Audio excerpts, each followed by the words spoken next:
Hello everyone and welcome back to another video from Webtech Tutorial. In this video, I'm going to show you how to sign in to your existing account on Steam. So let's get started right away. First of all, just open up the Steam application on your PC, and if you're opening it for the first time, you will be asked to log in to your Steam account.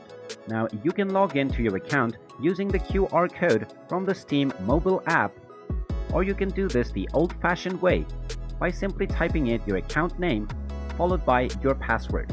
So just type in your account name followed by your password and click on the sign in button, and then you will be logged in to your account on Steam.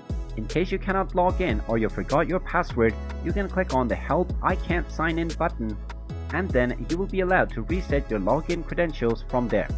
And there you have it. That is how easy it is to log into your account on Steam. If you find this video helpful, make sure you hit that like button and subscribe to our channel if you haven't done so already. Also ring that notification bell to never miss another update from us. Thank you for watching, and I will see you again in the next video.